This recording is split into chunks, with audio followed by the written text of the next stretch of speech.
السلام عليكم ورحمة الله وبركاته.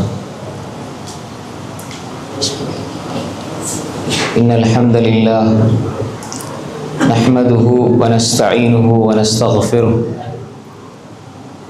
ونعوذ بالله من شرور أنفسنا ومن سيئات أعمالنا.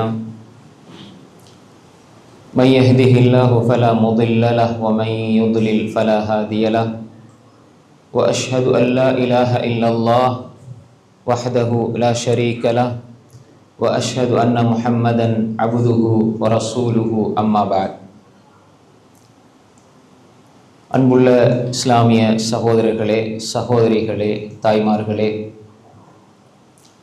அல்லாஹு தாலா எங்களை நேசிக்கிற காரணத்தினால் அல்லாஹ்வை பற்றி பேசுகிற, கேட்கிற சபைகளில் நம்ம எல்லோரையும் அல்லாஹ் அமரச் செய்திருக்கிறான். அன்புக்குரிய சகோதரர்களே, சகோதரிகளே, இந்த ரமலானுடைய காலப்பகுதியில், குறிப்பாக இந்த கடைசி 10 நாட்களில் தொடர்ச்சியாக நாம் இஸ்லாமிய குடும்பவியல் சம்பந்தமாக படித்து வருகின்றோம். சென்ற வகுப்பில் நாம் ரமலானில் ஓர் இஸ்லாமிய குடும்பம் என்ற தலைப்பில் நாங்கள் சில செய்திகளை படித்தோம். அதை தொடரி இன்றைய நாள் கணவனின் கடமைகளும் பொறுப்புகளும் என்ற தலைப்பில் ஒரு சில விடயங்களை இன்ஷா அல்லாஹ் நாம் படித்துக் கொள்வோம். இதனுடைய தொடர்ச்சியாக நாளை சாலிஹான மனைவியின் பண்புகள் என்ற தலைப்பு, அது தனியாக இருக்கிறது. இந்த தலைப்பில் கணவனின் கடமைகளும் பொறுப்புகளும் என்ற தலைப்பிலே சில விடயங்களை நாம் உங்களோடு பகிர்ந்து கொள்கின்றோம். அன்புக்குரிய சகோதரர்களே, சகோதரிகளே, தாய்மார்களே, கணவன் என்று சொல்கிற பொழுது ஒரு மனைவிக்கு செய்ய வேண்டிய கடமைகள், பொறுப்புகள், அது இஸ்லாம் வரையறுத்து மிக அழகாக எங்களுக்கு சொல்லித் தருகிறது. அல்லாஹ்வுடைய தூதர் ஸல்லல்லாஹு அலைஹி வஸல்லம் சொன்னார்கள், உங்களில் சிறந்தவர் உங்கள் மனைவியிடத்தில் சிறந்தவர் என்பதாக ரசூல் ஸல்லல்லாஹு அலைஹி வஸல்லம் சொல்லிவிட்டு, நான் எனது குடும்பத்துக்கு மிக சிறந்தவனாக இருக்கிறேன் என்பதாக சொன்னார்கள். ஹைருக்கும், உங்களில் சிறந்தவர் ஹைருக்கும் லிஅஹ்லி, அவர் அவருடைய குடும்பத்துக்கு சிறந்தவராக இருக்கணும். குடும்பத்துல மனைவிக்கு அவர் நல்லவராக இருக்க வேண்டும். அன்புக்குரிய சகோதரர்களே, நாம் இந்த விடயத்தில் இருந்துதான் ஒரு கணவனுடைய கடமைகளையும் பொறுப்புகளையும் நாங்கள் விளங்கிக் கொள்ள வேண்டும். ஒரு மனைவியை திருப்திப்படுத்துவது என்பது எந்த விடயத்தில் திருப்திப்படுத்த வேண்டும், எந்த விடயத்தில் மனைவி கணவனை நல்லவர் என்று சொல்ல வேண்டும் என்பதையும் ரசூல் ஸல்லல்லாஹு அலைஹி வஸல்லம் அவர்கள் எங்களுக்கு அழகாக சொல்லி தந்திருக்கிறார்கள். உங்களில் சிறந்தவர் மனைவியிடத்தில் சிறந்தவர் என்று சொன்னால், எல்லா விருப்பங்களையும், மனைவி விரும்புகிற எல்லாவற்றையும் செய்து கொடுத்து நல்ல கணவன் என்று பேர் வாங்குவதற்கு ரசூல் ஸல்லல்லாஹு அலைஹி வஸல்லம் சொல்லவில்லை. மனைவிடத்தில் சிறந்தவர் என்று சொன்னால், அந்த மனைவியை நல்ல பக்குவம் உள்ள, அவள் வெறுக்கின்ற பொழுதும் நல்ல தீன்தாரியான பெண்ணாக, தக்வா உள்ள பெண்ணாக, இறை உணர்வோடு வாழுகிற பெண்ணாக, தொழக்கூடிய பெண்ணாக, அல்லாஹ்வுக்கு கட்டுப்படக்கூடிய பெண்ணாக மாற்றி அதில் அவள் திருப்தி அடைய வேண்டும் உங்களை. அது அல்லாமல் நீங்கள் எதை செய்தாலும் அவள் உங்கள் மீது திருப்தி கொள்ளவில்லை என்றால் அதற்கு ரசூல் ஸல்லல்லாஹு அலைஹி வஸல்லம் சொல்லவில்லை. நீங்கள் தவறான விடயங்கள் அல்லது ஹராமான விடயங்கள் அல்லது அவளுக்கு தேவையில்லாத விடயங்களை எல்லாம் செய்து கொடுத்து அவளிடம் நல்ல பெயரை வாங்குவதையும் ரசூல் ஸல்லல்லாஹு அலைஹி வஸல்லம் சொல்லவில்லை. நாம் இந்த அடிப்படையை புரிந்து கொள்ள வேண்டும். எனவே உங்களில் சிறந்தவர் மனைவிக்கு சிறந்தவர் என்றால், ஒரு கணவன் என்னென்ன அடிப்படைகளில் மனைவியை நெறிப்படுத்த வேண்டும், என்ன பொறுப்புகள், கடமைகள் அவனுக்கு இருக்கிறது என்பதை நாம் மிக அழகாக புரிந்து கொள்ள வேண்டும். அல்லாஹ் தஆலா குர்ஆனிலே சொல்கின்றார், அர்-ரிஜாலு கவ்வாமூன அலன் நிஸா, ஆண்கள் கணவன்மார் பெண்களுக்கு நிர்வாகிகளாக அல்லாஹ் தஆலா அமைத்து வைத்திருக்கிறான். பெண்களை ஒழுங்கான முறையிலே நிர்வகிக்கக்கூடியவர்களாக ஆண்களை அல்லாஹ் தஆலா அமைத்து வைத்திருக்கிறான். அது அகீதாவுடைய விடயத்தில், இபாதத்துடைய விடயத்தில், அஹ்லாக்குடைய விஷயத்தில், கொடுக்கல் வாங்கல் விஷயத்தில், குடும்ப உறவுகள் விடயத்தில், நட்பண்புகள் விடயத்தில் என்று அப்படி எல்லா விடயத்திலும் கணவன் முன்மாதிரியாக இருக்க வேண்டும். மனைவிக்கு கணவன் முன்மாதிரி, மார்க்க விடயங்களில் முன்மாதிரியாக இருக்கின்ற ஒரு கணவனாக இருப்பது அடிப்படையான கடமை. இதை நாம் புரிந்து கொள்ள வேண்டும். அடுத்து பாருங்கள், அல்லாஹ்வுடைய தூதர் ஸல்லல்லாஹு அலைஹி வஸல்லம் சொன்னார்கள், குல்லுக்கும் ராயின் வ குல்லுக்கும் மஸ்ஊலுன் அன் ரஅயத்திஹி. நீங்கள் ஒவ்வொருவரும் பொறுப்புதாரிகள், நீங்கள் ஒவ்வொருவரும் உங்கள் பொறுப்பை பற்றி நாளை மறுமையில் விசாரிக்கப்படுவீர்கள். நீங்க ஒவ்வொருவரும் பொறுப்புதாரிகள், நீங்கள் ஒவ்வொருவரும் பொறுப்புதாரிகளாக இருக்கிறீர்கள், ஒவ்வொருவரும் பொறுப்பை பற்றி நீங்கள் விசாரிக்கப்படுவீர்கள். அதனாலதான் ஒரு கணவன் மனைவியை திருமணம் முடிக்கின்ற அந்த ஒப்பந்தத்திற்கு அல்லாஹு தஆலா மீசாக்குன் கலீல் என்று சொல்கிறான். ஒரு கணவன், அதாவது வாப்பா பிள்ளைக்கு செய்யற கடமை, அதை பத்தி நாங்க பேசல, அது வேற தலைப்பு. இது கணவனாக மனைவிக்கு செய்யறதை தான் நம்ம இங்க பேசுறோம். அப்ப அல்லாஹு தஆலா முதலாவது கணவன் மனைவி ஒப்பந்தம் செய்கிற அந்த நிக்காஹுடைய ஒப்பந்தத்திற்கு அல்லாஹு தஆலா பாவிக்கிற வார்த்தை மீசாக்குன் கலீல். மீசாக்குன் கலீல் அதாவது கடினமான ஒப்பந்தம், மிக பலமான ஒப்பந்தம். இந்த வார்த்தை குர்ஆனில் 3 இடங்களிலே பயன்படுத்தப்பட்டிருக்கிறது. இதில் ஒன்று நிக்காவுக்கு பயன்படுத்தப்பட்டிருக்கிறது. கணவன் மனைவி கிடையில் செய்கிற ஒப்பந்தம் மீசாக்குன் கலீல், மீசாக்குன் கலீல், மிக மிக கடினமான ஒப்பந்தம். இதே ஒப்பந்தத்தை அல்லாஹு தஆலா தனக்கும் தன்னுடைய ரசூல்மார்களுக்கும் இடையிலே செய்து கொள்கிறான். எப்படி? ரசூல்மார்கள் அனுப்பி, நீங்க இந்த மக்களை, உலகத்தில் இருக்கிற மக்கள் எல்லோரையும் நரகத்தில இருந்து பாதுகாத்து அவர்களை நீங்க சொர்க்கத்துக்கு கொண்டு போக வேண்டும், அந்த சொர்க்கத்துக்கு வழிகாட்ட வேண்டும் என்று சொல்லி அவர்களுக்கு அந்த தூதுத்துவத்தை கொடுக்கின்ற பொழுது அந்த ஒப்பந்தத்திற்கு அல்லாஹு தஆலா மீசாக்குன் கலீல் என்று சொல்கிறான், கடினமான ஒப்பந்தம். அப்ப பாருங்க, அல்லாஹ்க்கும் ரசூல்மார்களுக்கும் இடையில நடைபெற்ற ஒப்பந்தத்துக்கு பேர் இந்த கடினமான ஒப்பந்தம். அதே ஒப்பந்தம் கணவனுக்கும் மனைவிக்கும் இடையிலே நிக்காஹுடைய அந்த சபையில் ஒப்பந்தம் செய்யப்படுகிறது, அதற்கும் அல்லாஹ் மீசாக்குன் கலீல் என்று சொல்கிறான். என்றால் இந்த கணவன் மனைவி அக்த் செய்யப்படுகிறார்கள், நிக்காஹ் முடித்து வைக்கப்படுகிறார்கள் என்றால் அங்கே செய்யப்படுகிற ஒப்பந்தம் என்னவென்றால், எப்படி ரசூல்மார்கள் தௌஹீதையும் ஏகத்துவத்தையும் கொடுத்து அவர்களுக்கு நேர்வழி காட்டி அந்த மனிதர்களை சொர்க்கத்துக்கு கொண்டு போவார்களோ, அதுபோன்று கணவன் மனைவியை சொர்க்கத்துக்கு கொண்டு போய் சேர்ப்பதற்கு அவன் அங்கே ஒப்பந்தம் செய்கிறான். அதுதான் அந்த நிக்காஹுடைய அக்துடைய அந்த இடத்தில் நடக்கிற ஒப்பந்தம். இந்த உலகத்தில் நீ எனக்கு மனைவியாக மட்டுமல்ல, இந்த உலகத்தில் நீ என்னோடு வாழ்ந்து நானும் நீயும் சொர்க்கத்தில் ஒன்றாக மனைவியாக இருக்க வேண்டும் என்ற ஒப்பந்தத்தை அங்கே செய்வதைத்தான் கடினமான ஒப்பந்தம் என்று அல்லாஹு தஆலா சொல்கின்றான். அன்புக்குரிய சகோதரர்களை, நாம் தெளிவாக புரிந்து கொள்ள வேண்டும், இது ஒரு பலமான ஒப்பந்தம். சும்மா நான் ஒரு மனைவியை எடுக்கிறேன், நான் திருமணம் முடிக்கிறேன் என்றால் என்னுடைய உடலியல் சார்ந்த காம உணர்வுகளை தணித்துக் கொள்வதற்காக அல்ல, இந்த பெண்ணை நான் சுவனம் வரை அழைத்து செல்ல பொறுப்பேற்றுக் கொள்கிறேன். இதுதான் நிக்காஹுடைய ஒப்பந்தம். நான் இந்த பெண்ணை இந்த உலகத்திலும் பக்குவமாக வாழ வைத்து சுவர்க்கத்தில் இந்த பெண்ணோடு நான் வாழ வேண்டும், அதற்கான ஒப்பந்தம் தான் அங்கே செய்யப்படுகிறது. இந்த வேறு மதத்தில எல்லாம் சொல்லுவாங்க, எப்படி திருமணம் சொர்க்கத்தில் நிச்சயிக்கப்படுகிறது என்று சொல்லி. அப்ப அது ஒரு தவறான கருத்து, அப்படி சொல்லுவாங்க. ஆனா அதுல அர்த்தம் என்னடா, இந்த ஒப்பந்தம் தான் கணவன் மனைவியினுடைய சொர்க்கத்தை தீர்மானிக்கிறது. நல்ல கணவனா இருந்தா மனைவியை சொர்க்கத்துக்கு அப்படி கூட்டிட்டு போவாரு, நல்ல மனைவியா இருந்தா என்ற கணவனை நான் சொர்க்கத்துக்கு கூட்டிட்டு போகணும் என்று கூட்டிட்டு போவாரு. எனவே அன்புக்குரிய சகோதரிகளே, இங்கு நாம் செய்கிற ஒப்பந்தம் என்பது கணவனும் மனைவியும் நாளை மறுமையில் சொர்க்கத்தில் ஒன்றாக இருக்க வேண்டும் என்று செய்யப்படுகிற ஒரு பலமான ஒப்பந்தம். அதைத்தான் அல்லாஹு தஆலா அடிப்படையாக எங்களுக்கு சொல்கிறான். அதுதான் உங்களில் சிறந்தவர் மனைவிக்கு சிறந்தவர், அதே மாதிரி ஆண்கள் நிர்வாகம் செய்யக்கூடியவர்கள், அதே மாதிரி ஆண்கள் நீங்கள் பொறுப்புதாரிகள் என்பதெல்லாம் இந்த ஒப்பந்தத்தில் இருந்துதான் நாங்கள் புரிந்து கொள்ள வேண்டும். அன்புக்குரிய சகோதரர்களே, உலகத்தில் இருக்கிற உறவுகளில் நிரந்தரமான உறவு எந்த உறவு? உலகத்தில் இருக்கிற நிரந்தரமான உறவு எது சொல்லுங்க?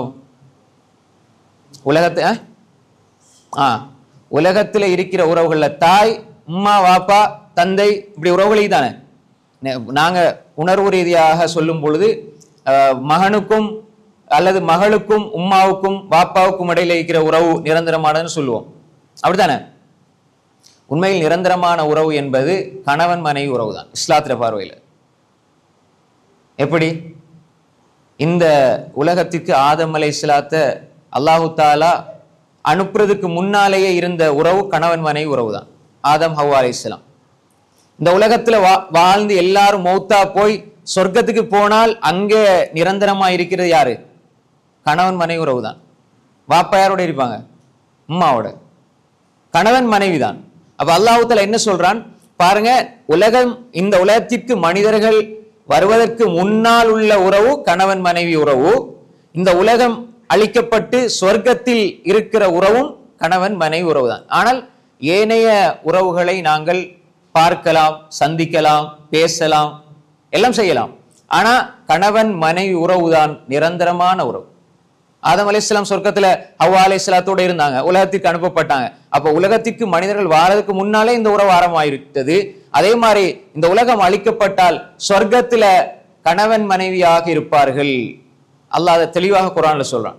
அதான் அல்லாஹ் சொல்றான், வஹலக்னாக்கும் அஸ்வாஜா, உங்களை நாம் ஜோடி ஜோடியாக படைத்திருக்கிறோம். எனவே இந்த ஒரு புரிதல் எங்களுக்கு இருக்க வேண்டும். இதுதான் கணவன் மனைவிக்கிடையில் செய்கிற ஒப்பந்தம். கணவன் மனைவியோடு வாழுகிற பொழுது அவன் தலையிலே வைத்திருக்க வேண்டிய சிந்தனை தான். இந்த சிந்தனையோடு தான் கணவன் தன்னுடைய கடமைகளையும் பொறுப்புகளையும் சரியாக நிறைவேற்ற வேண்டும். நான் இந்த உலகத்திற்கு வந்து நான் ஒரு குடும்பத்தை உருவாக்கப் போகிறேன், குடும்பத்திலிருந்து அங்கத்தவர்களை நான் உருவாக்கப் போகிறேன், ஒரு மனைவியை தெரிந்தெடுக்கிறேன் என்று சொன்னால் அந்த மனிதன் மனைவியை தெரிவு செய்யறதுக்கு முன்னாலேயே அவனுடைய குடும்ப அந்த பொறுப்புகளை அவன் சுமந்து கொள்கிறான் ஒரு கணவன். அப்ப நம்ம திருமணத்துல செய்யற ஒப்பந்தத்தை தான் சொன்னோம். அதற்கு முன்னாலே இருந்தே அவன் ஒரு மார்க்க பற்றுள்ள ஒரு பெண்ணை அவன் திருமணம் செய்ய வேண்டும், மார்க்க பற்றுள்ள ஒரு பெண்ணை திருமணம் செய்ய வேண்டும், தேடி பெற்றுக்கொள்ள வேண்டும். அப்படி பெற்றுக்கொண்ட பின்னால் அவனுக்கு அதோடு கடமைகள் முடிந்து விடாது. மனைவி என்ற அந்த பெண்ணுக்கு, மனைவிக்கு அவன் செய்ய வேண்டிய கடமைகள் பொறுப்புகள் வெறும் காசு பணத்தை சம்பாதித்து கொடுப்பது, வீடு கட்டி கொடுப்பது, இப்படியான கடமைகள் எல்லாவற்றையும் தாண்டி அடிப்படையான சில கடமைகள் இருக்கிறது. நான் சொன்னேன், ஒரு பெண்ணுக்கு செய்கிற அல்லது ஒரு பெண்ணுக்கு நாம் செய்து கொடுக்கிற ஒப்பந்தம் என்பது நாம் அவர்களை சொர்க்கத்துக்கு அழைத்து செல்கிற ஒப்பந்தம். எனவே இந்த உலகத்தில் அதற்கான வேலைகளை அந்த கணவன் செய்ய வேண்டும். முதலாவதாக கணவனுக்கு இருக்கிற மிகப்பெரிய கடமையும் பொறுப்பும் அவன் அந்த பெண்ணை, மனைவியை ஈமானில், நம்பிக்கையில், கொள்கையில் சரியானவளாக மாற்ற வேண்டும். நம்பிக்கை சரியாக இருக்கணும், அவருடைய நம்பிக்கை சீராக இருக்க வேண்டும், அவருடைய கொள்கை சரியாக இருக்க வேண்டும். என்னுடைய மனைவியிடத்தில் நம்பிக்கை சரியாக இருக்கிறதா? நம்ம அடிக்கடி பேசுறதுனால இதை சுருக்கமா சொல்லிட்டு போறேன், ஆனால் இது அடிக்கடி பேசப்பட வேண்டிய ஒரு விடயம். கொள்கை சரியாக இருக்கிறதா? நம்பிக்கை சரியாக இருக்கிறதா? என்னுடைய மனைவி நான் திருமணம் செய்து முடித்து விட்டால் அந்த பெண்ணிடம் நான் பார்க்க வேண்டியது அவளுடைய நம்பிக்கை எப்படி இருக்கிறது, அவருடைய நம்பிக்கையில் கோளாறு இருக்கிறதா? நம்பிக்கைண்டா ஈமான், அவருடைய அகீதா, நம்பிக்கை சரியாக இருக்கணும். முதலாவது அம்சம். இந்த நம்பிக்கை சரியில்லை என்றால் அந்த பெண்ணோடு நீங்கள் மரணம் வரை வாழுகிற வாழ்க்கையில் அர்த்தம் கிடையாது. முதலாவது நம்பிக்கை. உங்களுடைய நம்பிக்கை அகீதா, அவருடைய நம்பிக்கை அகீதா, ரெண்டு பேருடைய நம்பிக்கையும் சீராக இருந்தால்தான் கணவன் மனைவி உறவிலே நிரந்தரத்தன்மை இருக்கும். முதலாவது அடிப்படை இது. இரண்டாவதாக இபாதத்துடைய விஷயத்தில் சரியாக இருக்க வேண்டும். முதலாவது இந்த ஈமான், இஸ்லாம் சார்ந்த கடமைகளை முடிச்சுட்டு அதுக்கு பிறகு ஒரு கணவன் செய்ய வேண்டிய உணர்வு ரீதியான அதாவது அவர்களுக்கு கொடுக்க வேண்டிய மரியாதை சம்பந்தப்பட்ட விடயங்களை அடுத்ததான் நாங்க பார்ப்போம். இப்ப ரெண்டாவது விஷயம், ஒரு மனிதன் அமல்களுடைய விஷயத்தில் மனைவிக்கு அவன் கற்றுக் கொடுக்க வேண்டிய, அவன் கடைபிடிக்க வேண்டிய விடயங்கள் இருக்கிறது. ஒரு கணவனாக இருந்து கொண்டு மனைவிக்கு அவன் முதலாவதாக நான் ஏவுவதற்கு முன்னால் நான் செய்து காட்டி அவளை பழக்கப்படுத்த வேண்டும். நான் அவர்களுக்கு சொல்லுவதற்கு முன்னால் நாங்கள் செயலிலே கொண்டு வர வேண்டும். கணவன் என்பவன் சட்டத்தை சொல்கின்ற, அதிகாரத்தை செலுத்துகின்ற ஒரு இடத்தில் இல்லாமல் தான் செய்து மனைவியை செய்ய வைக்கிற ஒரு நிலைக்கு முன்மாதிரியாக மாற வேண்டும். ரசூல் ஸல்லல்லாஹு அலைஹி வஸல்லம் முன்மாதிரியாக இருந்துதான் திருத்தினார்களே தவிர, முன்மாதிரியாக இருந்துதான் அந்த பெண்ணை நெறிப்படுத்தினார்களே தவிர அவர்கள் ஒரு பொழுதும் அதிகாரத்தினால் நெறிப்படுத்தவில்லை. அப்ப முன்மாதிரியாக இருக்க வேண்டும். கணவன் ஒரு முன்மாதிரி. எனவே அன்புக்குரிய சகோதரர்களே, சகோதரிகளை, தாய்மார்களே, நாம் தெளிவாக புரிந்து கொள்ள வேண்டும். ஒரு கணவன் என்பவன் அமல்களின் விஷயத்திலே, 5 நேரம் தொழுகையின் விஷயத்தில், குர்ஆனுடைய விஷயத்தில், இபாதத்துடைய விஷயத்தில், நோன்பு விடயத்தில், ஜகாத்துடைய விடயத்தில், சதகாவுடைய விடயத்தில், தர்மத்துடைய விடயத்தில், எல்லா இபாதத்துக்களுடைய விடயத்திலும் கணவன் முன்மாதிரியாக இருக்கணும். இது ஒரு அடிப்படையான கடமை, ஒரு பொறுப்பு. மனைவி பார்த்து நான் என்னுடைய கணவனை போல நானும் அமல் செய்யணும் என்று சொல்லி மனைவி அதன்பால் ஈர்க்கப்பட வேண்டும். கணவனை முன்மாதிரியாக எடுத்து மனைவி செயல்பட வேண்டும். இவரு தொழுகையும் இல்லை, ஒன்றும் இல்லை, ஆனா மனைவி தொழணும் எதிர்பார்க்க முடியாது. இவரு இபாதத்தும் இல்லை, நோம்பும் இல்லை, குர்ஆனும் இல்லை, ஆனா மனைவி தொழணும், இபாதத் செய்யணும், நோன்பு வைக்கணும் எதிர்பார்க்க முடியாது. அப்ப எனவே இது அதிகாரம் செலுத்துகிற ஒரு விடயம் அல்ல. கணவன் மனைவி கிடையிலே உள்ள இந்த உறவு என்பது அதிகாரம் செலுத்துவதில் தங்கி இல்லை, மாற்றமாக அன்பினால் இருவரும் அமல் செய்ய வேண்டும். ரசூல் ஸல்லல்லாஹு அலைஹி வஸல்லம் என்ன சொன்னாங்க? ஒரு கணவனுக்கும் மனைவிக்கும் அல்லாஹ் ரஹ்மத் செய்வானாக. எப்படிப்பட்ட கணவன் மனைவி? நடுநிசியில் எழும்புறாங்க, கணவன் எழும்புகிறார், எழும்பி இவர் தொழுவதற்காக பார்க்கிறார், மனைவியையும் தட்டி எழுப்புகிறார், மனைவி எழும்பவில்லை, தண்ணீர் அப்படி ஒரு சொட்டு தொளிக்கிறார், தொளிச்ச உடனே மனைவி எழும்பி 2 பேரும் சேர்ந்து தொழுறாங்கண்டா இவர்களுக்கு அல்லாஹ் ரஹ்மத் செய்வானாக என்று சொன்னாங்க ரசூல் ஸல்லல்லாஹு அலைஹி வஸல்லம். அதே இது மனைவிக்கும் சொன்னாங்க. மனைவி எழும்புறாங்க நடுநிசில தொழுறதுக்காக, கணவன் தூங்குகிறார், கணவனை தட்டுகிறார், கணவர் எழும்ப இல்லை, ஒரு சொட்டு தண்ணீரை தொளிக்கிறாள், அப்ப கணவன் எழும்புகிறார், இப்ப 2 பேரும் எழும்பி தொழுறாங்கண்டா இந்த கணவனுக்கும் மனைவிக்கும் அல்லாஹ் ரஹ்மத் செய்வானாக என்று அல்லாஹ்வுடைய தூதர் ஸல்லல்லாஹு அலைஹி வஸல்லம் சொன்னாங்க. இப்ப நாங்க மனைவிக்கு தண்ணி தொளிக்கிறோம், சரி, மனைவி எங்களுக்கு தண்ணி தொளிச்சா என்ன நடக்கும் வீட்டுல? ஆனா ரசூலுல்லாஹ் சொன்னாங்க இது ரஹ்மத்தை கிடைக்கிற, அல்லாஹ்வுடைய ரஹ்மத்து கிடைக்கிற ஒரு வேலை உண்டு. அப்ப இந்த இடத்துல புரிஞ்சு கொள்ளும் என்னண்டா, கணவன் இபாதத் செய்யலன்னா மனைவி கணவனுக்கு ஓர்டர் போடுறதுக்கு, நீ தொழு, நீங்க தொழுங்கன்னு சொல்றதுக்கு அதிகாரம் இங்கே கொடுக்கப்பட்டிருக்கிறது. நல்ல விலை கொள்ளுங்க. மனைவிக்கு அதிகாரம் கொடுக்கப்படுது, நீங்க தட்டுங்க, தண்ணிய தொழிங்க, எழுப்புங்க, இபாதத்துல விஷயத்துல உங்களோட சேர்த்து கொள்ளுங்க, நீங்க தொழுற மட்டுமல்ல கணவனையும் தொழ வைங்க என்று சொல்லி மனைவிக்கும் இந்த இடத்துல அதிகாரம் கொடுக்கப்படுதுண்டா அந்த இடத்துல கணவன் இருக்கணும், அந்த இடத்தை கணவன் கொடுக்கணும். என் மனைவி தண்ணியை தொளிச்சா என் மனைவி எனக்கு ரஹ்மத்தை பெற்று தர போகிறாள் என்று சந்தோஷத்தோட எழும்புற கணவனாக இருக்க வேண்டுமே தவிர கோபத்தோடு எழும்பி 4 கடினமான வார்த்தைகளை சொல்கிற கணவனாக இருக்கக்கூடாது என்பதை இந்த இடத்தில் நாம் புரிந்து கொள்ள வேண்டும். அப்ப ரசூல் ஸல்லல்லாஹு அலைஹி வஸல்லம் எதை காட்டினாங்க? கணவன் என்பவன் ஒரு முன்மாதிரியாக இருக்க வேண்டும், ஒரு முன்மாதிரி கணவனாக இருக்க வேண்டும். எனவே அன்புக்குரிய சகோதரர்களே, இபாதத்துடைய விஷயத்தில் கணவன் ஒரு முன்மாதிரியாக இருக்க வேண்டும் என்பதை இந்த செய்தி எங்களுக்கு மிக அழகாக சொல்லித் தருகிறது. அதே போன்றுதான் கணவன் என்பவன் ஈமான்ல, அகீதாவுல, இபாதத்துல, தொழுகையில, வணக்க வழிபாடுகள்ல, இப்படி அல்லாஹ்வுக்கு செய்ய வேண்டிய கடமைகள் எல்லா விடயங்களிலும் இவன் சரியாக இருக்க வேண்டும். மனைவிக்கு இவன் முன்மாதிரியாக இருக்க வேண்டும். நான் 4 செஞ்சா மனைவிட்டு 6 எதிர்பார்க்க கூடாது. நான் 4 செஞ்சா மனைவிட்ட 3 எதிர்பாருங்க, 4 எதிர்பாருங்க. நான் என்னோட சமனா இருக்கணும், அல்லது கீழே இருந்தாலும் பரவாயில்ல. ரசூல் ஸல்லல்லாஹு அலைஹி வஸல்லம் இரவு முழுக்க தொழுவாங்க, ஆயிஷா நாய் தூங்கிட்டு தான் இருப்பாங்க. கடைசி நேரத்துல ஆயிஷா நாய் வித்ர் தொழுற நேரம் தட்டி விடுவாங்க, கடைசி எழும்பி தொழுவாங்க. இது ரசூல் ஸல்லல்லாஹு அலைஹி வஸல்லம் பண்பாக இருந்து ரசூல் ஸல்லல்லாஹு அலைஹி வஸல்லம் தொழுவாங்க. இன்னொரு செய்தி, தொழுவாங்க, நீண்ட நேரம் தொழுவிட்டு கடைசியாக பார்ப்பாங்க ஆயிஷா நாய் முழிச்சிட்டு இருந்தா பேசிட்டு இருப்பாங்க, ஆயிஷா நாய் தூங்கி இருந்தா அவங்களும் தூங்கிடுவாங்க. அன்புக்குரிய சகோதரர்களை நாங்க என்ன நினைப்போம்? அன்புக்குரிய சகோதரர்களை, இதுதான் ரசூல் ஸல்லல்லாஹு அலைஹி வஸல்லம் வழக்கு. ரசூல் ஸல்லல்லாஹு அலைஹி வஸல்லம் வழக்காறு இதுதான், ரசூலோட வழக்கமான செயல்பாடு இதுதான். அப்ப எனவே ரசூல் ஸல்லல்லாஹு அலைஹி வஸல்லம் அவர்கள் 100% இபாதத்தில் ஈடுபட்டு விட்டு மனைவிட்ட 120% எதிர்பார்க்க இல்லை. நாங்க அதுக்கு மாற்றமா எதிர்பார்க்கிறோம். நாங்க 100% இருந்தேன்டா மனைவியை 100% கொண்டு வர முயற்சி செய்யுங்க. 80% இருக்கிறாங்களா? அல்ஹம்துலில்லாஹ், இன்னும் படிப்படியாக முன்னேற்ற முயற்சி செய்யுங்கள். இதை நாங்கள் ஆழமாக புரிந்து வைத்துக் கொள்ள வேண்டும். முதலாவதாக இந்த பகுதிகளை புரிந்து வைத்துக் கொள்ள வேண்டும். இப்ப அடுத்ததாக கணவனுக்கு இருக்க வேண்டிய கடமைகள், பொறுப்புகளில் முதன்மையான ஒரு பொறுப்பு இருக்கிறது. எப்பொழுதும் மனைவியின் மீது அக்கறை உள்ளவராக இருக்க வேண்டும். அக்கறை இருக்கணும். அக்கறைன்னு சொன்ன என்ன? மனைவியின் மீது அக்கறை கணவனுக்கு இருக்கணும் என்றா எல்லா விஷயத்திலும் அக்கறை இருக்கணும். ஒரு கணவன் வெறுப்பையும் அதிகாரத்தையும் காட்டுவதற்கு முன்னால் மனைவியிடம் அக்கறை இருக்க வேண்டும். அக்கறை இருப்பதை அந்த மனைவி உணர வேண்டும். எப்படி என்றால், ரசூல் ஸல்லல்லாஹு அலைஹி வஸல்லம் ஹதீஜா ரலியல்லாஹு அன்ஹா அவர்களோடு வாழுகிற காலத்தில் அன்பாக இருந்தார்கள். அவர்கள் உயிரோடு இருந்து மரணித்த பிறகும் கூட ரசூல் ஸல்லல்லாஹு அலைஹி வஸல்லம் அவர்கள் ஆடு அறுப்பார்கள். புகாரில் வருகிறது, ஆடு அறுப்பார்கள். ஆடு அறுத்தினால், ஆடு அறுத்தா அவங்க எல்லாருக்கும் முக்கியமானவங்களுக்கு எல்லாம் கொடுத்து போட்டு அதுல பங்குகளை எடுத்து ஹதீஜா ரலியல்லாஹு அன்ஹாட நெருங்கிய தோழிகள் இருப்பாங்களே அவங்களுக்கு ரசூல் ஸல்லல்லாஹு அலைஹி வஸல்லம் அனுப்பி வைப்பாங்க. ஹதீஜா ரலியல்லாஹு அன்ஹா அவங்களோட தோழிகள், ஆனா வயசான நிலையில உள்ளவங்க. ஹதீஜாவோடு பழகியதன் காரணமா, நேசம் கொண்ட காரணத்தினால் ரசூல் ஸல்லல்லாஹு அலைஹி வஸல்லம் ஹதீஜா நாயகி மௌத்தாகி பல வருடங்களுக்கு அப்பாலும் அவர்களுடைய தோழிகளை மறக்காமல் ஹதீஜாவோடு நேசம் கொண்டார்கள், என் மனைவியோடு நேசம் கொண்டார்கள் என்பதற்காக ஆடுகளை கொடுத்து அனுப்பினார்கள் என்றா வாழ்க்கையில ஹதீஜா ரலியல்லாஹு அன்ஹா அவங்களோட எவ்வளவு அக்கறையோடு இருந்திருப்பாங்க ரசூல் ஸல்லல்லாஹு அலைஹி வஸல்லம்.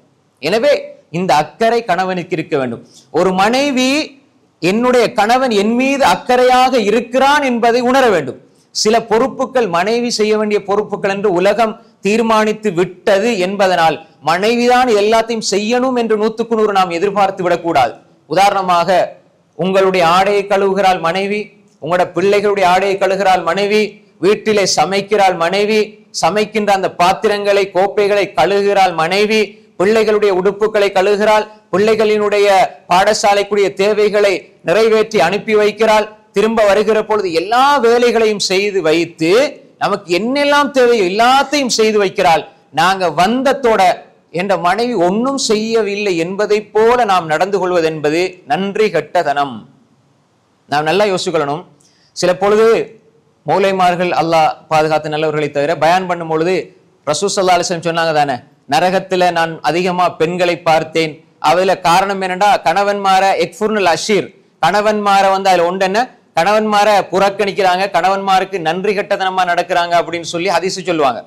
இது பெண்கள் நரகத்தில் அதிகமா இருக்கிறதுக்கு ரசூல் ஸல்லல்லாஹு அலைஹி வஸல்லம் சொன்ன காரணமாக சொன்னாலும் இந்த ஹதீஸ் எதற்காக சொல்லப்படுதுன்னா, யாரிடம் நன்றி கெட்ட தனம் இருக்கிறதோ அவர் நரகத்தில் இருப்பார் என்பதை தான் அந்த ஹதீஸ் சொல்லுதே தவிர பெண்கள் எல்லாம் நரகவாதின்னு சொல்றதுக்காக சொல்லப்பட்ட ஹதீஸ் அல்ல. இப்ப ஒரு ஆண் நன்றி கெட்டதனமா இருந்தா அவன் சொர்க்கத்துக்காக போவான். யோசிச்சு பாருங்க. அல்லாஹ் என்ன சொல்றான், இன்னல் இன்சான லிரப்பி லகனூத், மனிதனே முதலாவது அல்லாஹ்க்கு நன்றி கெட்டவனாக இருக்கிறான். அப்ப இந்த வசனத்தை அபூபக்கர் ரலியல்லாஹு அன்ஹு சொன்னா பொருந்துமா? உமர் ரலியல்லாஹு அன்ஹு சொன்னா பொருந்துமா? அப்ப யாருக்கு அது பொருந்தும்? மனைவியிடத்திலும் சாலிகான மனைவிகள் இருப்பார்கள், அந்த ஹதீஸ் அவர்களுக்கு பொருந்தாது. கணவனிடத்திலும் சாலிகானவர்கள் இருப்பார்கள், அது அவர்களுக்கு பொருந்தாது. கணவன்மார்களிடத்திலும் நன்றி கெட்டவர்கள் இருப்பார்கள், அது அவர்களுக்கு பொருந்தும். மனைவிமார்களும் நன்றி கெட்டவர்கள் இருப்பார்கள், அது அவர்களுக்கு பொருந்துமே தவிர ஹதீஸினுடைய கருத்து ஆண்களுக்கும் பெண்களுக்குமே தவிர பெண்களுக்கு மட்டும் அல்ல. மனிதர்களில் அல்லாஹ்வுக்கு எல்லோரும் நன்றி கெட்டவர்கள். அபூபக்கர் சொர்க்கவாதி, உமர் சொர்க்கவாதி, உஸ்மான் சொர்க்கவாதி, அலி சொர்க்கவாதி, தல்ஹா சொர்க்கவாதி, இவங்கள நன்றி கெட்டவர்களா? இல்லை, ரலியல்லாஹு அன்ஹும் அஜ்மஈன். அப்ப எனவே இக்ஃபுருல் அஷீர்டா, கணவன் மனைவிக்கு நன்றி கெட்டவனா நடந்தாலும் நன்றி கெட்ட தன்மையோடு நடப்பவர் அல்லாஹ்க்கும் நன்றி உள்ளவராய் இருக்க மாட்டார். எனவே அன்புக்குரிய அந்த ஹதீஸை நாம் எப்படி புரிந்து கொள்ள வேண்டும் என்றால், கணவன் எவ்வளவு நன்றி கெட்டதனமா நடந்தாலும் அவர் சொர்க்கத்துக்கு போவார், மனைவி லேசா நன்றி கெட்டதனமா இருந்தா நரகத்துக்கு போவார்னா எப்படி புரிஞ்சு கொள்றது? அந்த அர்த்தத்தில் ரசூல் ஸல்லல்லாஹு அலைஹி வஸல்லம் சொல்லவில்லை. நன்றி கெட்ட தனம் யாரிடம் இருக்கிறதோ அவர் சொர்க்கத்துக்கு தகுதி பெற்றவர் இல்லை என்பதை சொல்லத்தான் வந்திருக்குது. எனவே ஹதீஜா ரலியல்லாஹு அன்ஹா நன்றி கெட்டவர்களா?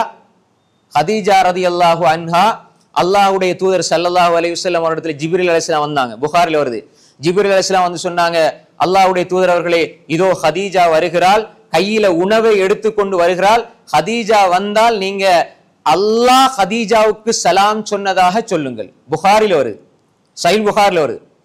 எப்படி?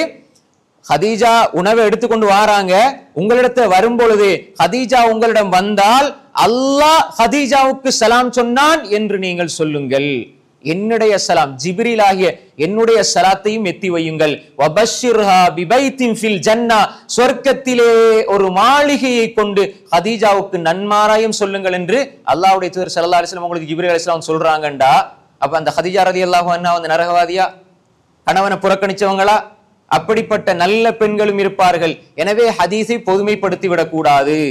அந்த தன்மை யாரிடம் இருக்கிறதோ அவர்கள் வழிகட்டவர்கள், நன்றி கட்டவர்கள், நரகத்திற்கு தகுதியானவர்கள், சொர்க்கத்துக்கு அதாவது சொர்க்கத்துக்கு செல்ல முடியாத நிலையில் இருக்கிறார்கள். ஏன்னா அல்லாஹ்வுடைய தூதர் சொன்னாங்க, மல்லம் இஷ்குரின்னா லம் இஷ்குரில்லா, யார் மனிதர்களுக்கு நன்றியோட நடக்கலையோ அவர் அல்லாஹ்வுக்கு நன்றி உள்ளவராக இருக்க மாட்டார். எனவே அது கணவன் மனைவி உறவுலையும் அது இருக்குது.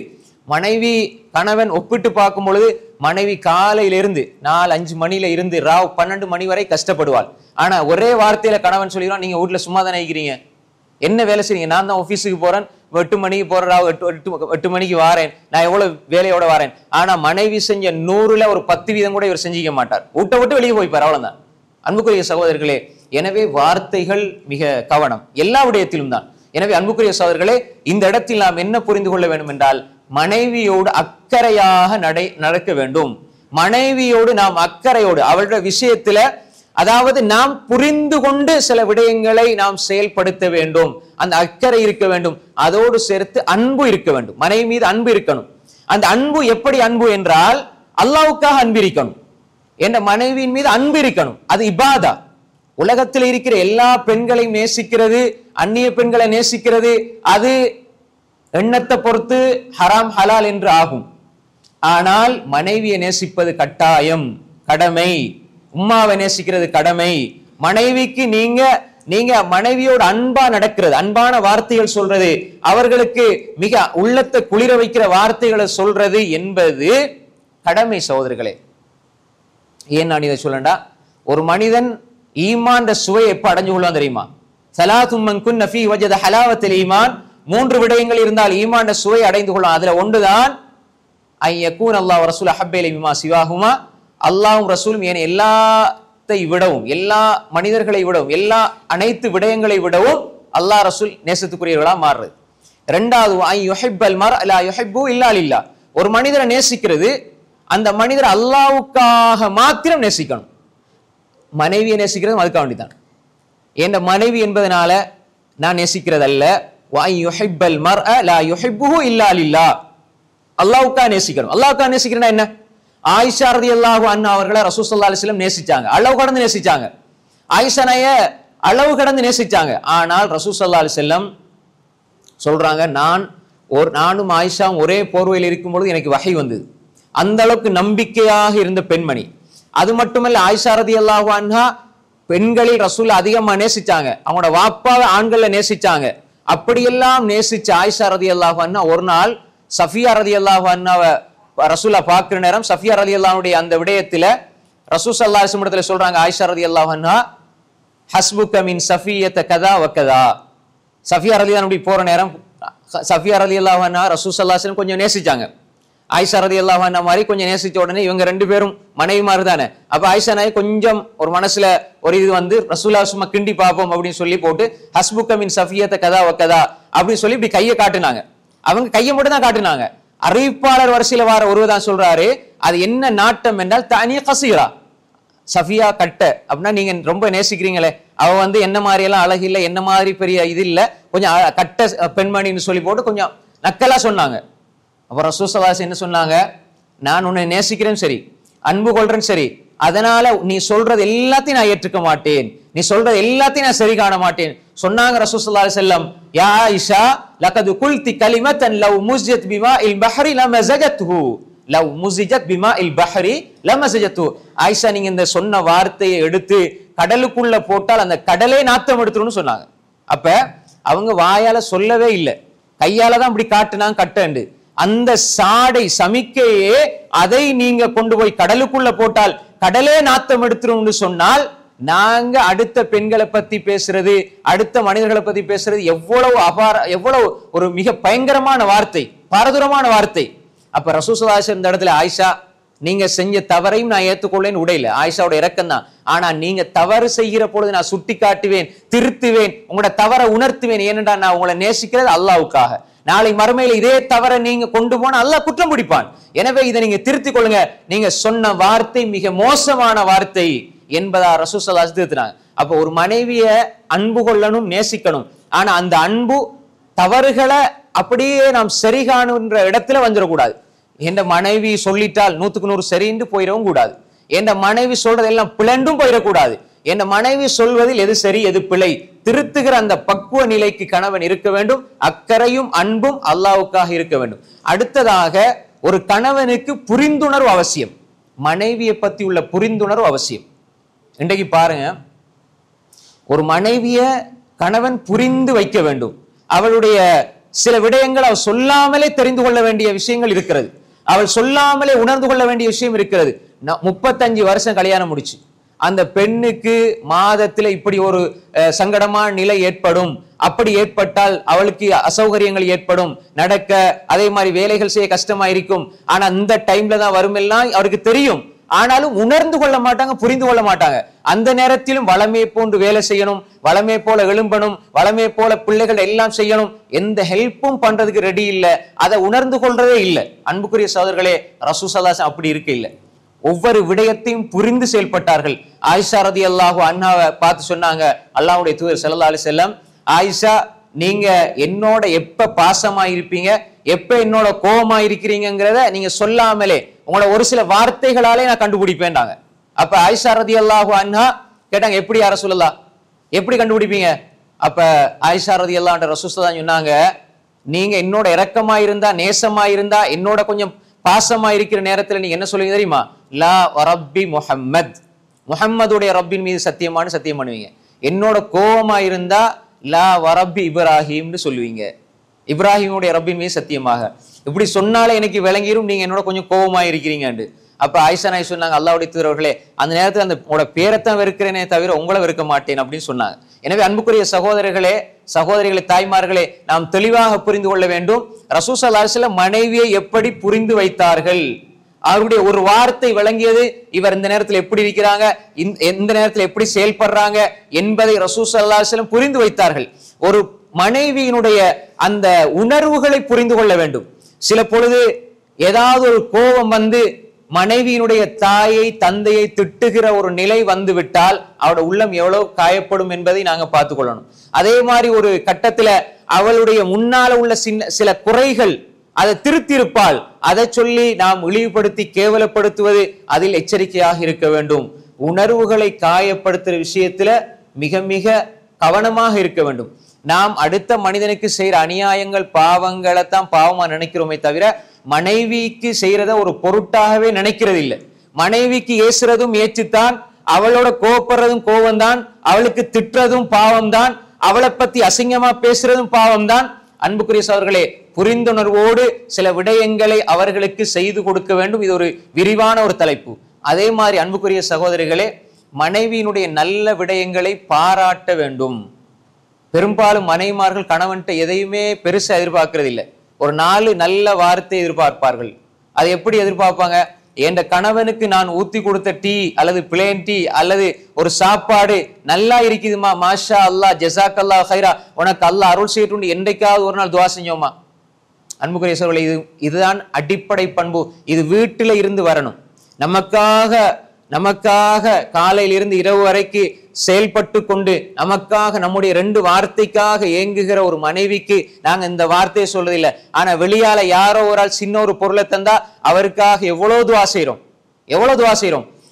என்ற பிள்ளைகளை வளர்க்கிறாள், என்னுடைய பிள்ளைகளுக்கு உடுப்புகளை கொடுக்கிறாள், என்னுடைய பிள்ளைகளுடைய ஆடைகளை அயன் பண்ணுகிறாள், எனக்கு உடுப்புகளை தாராள், என்னுடைய ஆடைகளை அயன் பண்ணி தருகிறாள், எனக்காக உணவு சமைக்கிறாள், எனக்காகவே அந்த குசினிக்குள்ளேயே காலத்தை கடத்துகிறாள், எனக்காக வேண்டிய நேரத்தை செலவழிக்கிறாள். ஆனா ஒரு நாளையில மலர்ந்த முகத்தோடு சிரித்து துவா செஞ்சது இல்லை. நாங்க எங்களிடத்துல அந்த பாராட்டுற குணம் என்பது நல்லா இருக்குது அல்ஹம்துலில்லாஹ் என்பதை தாண்டி அல்லாஹ் உங்களுக்கு அருள் செய்யட்டும். ரசூலா சொன்னாங்க, உங்களுக்கு யாராவது ஒரு நல்ல செயலை செஞ்சா நீங்க ஜஸாக்கல்லாஹ் ஹைரான்னு சொல்லுங்கண்டா.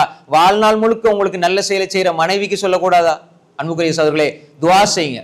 சாப்பாடு கொண்டு வந்தா துவா செய்யுங்க, அல்லாஹ் உங்களுடைய ஆயுளை நீடிக்கட்டும், அல்லாஹ் உங்களுடைய வாழ்க்கையில பறக்க செய்யட்டும், அல்லாஹ் உங்களுக்கு நிம்மதியை தரட்டும் என்று மனைவிக்கு துவா செய்கிற நல்ல கணவன்மார்கள் அது மிகப்பெரிய பொறுப்பு என்று வாழ வேண்டும். சகோதரர்களே, ரசூலுல்லாஹ் சொன்னாங்க, ஆயிஷா நாய் எவ்வளவு புகழ்ந்தாங்க, எல்லா உணவுகளிலும் எப்படி சரீத் இருக்கிறதோ, அது அரபி இடத்துல ஒரு பெருமதி வாய்ந்த உணவு, ஒரு சுவையான உணவு, அது போன்றுதான் ஆயிஷான்னு சொன்னாங்க. எவ்வளவு பெரிய பாராட்டு! ஆயிஷா ரலியல்லாஹு அன்ஹா புகழ்ந்தாங்க. நாங்க எப்ப புகழ்ந்திருக்கிறோம்? அன்புக்குரிய சகோதரர்களே, என்ன நல்ல செஞ்சிருந்தாலும் குறை சொல்லுகிற மனோநிலை இருக்குமாக இருந்தால் அவர் நன்றி உள்ளவராக இருக்க மாட்டார். எல்லா விடையும் ரசூல் ஸல்லல்லாஹு அலைஹி வஸல்லம் சாப்பாடு வரும், அவங்களுக்கு விரும்பினா சாப்பிடுவாங்க, விருப்பம் இல்லையா விட்டுட்டு போயிடுவாங்க.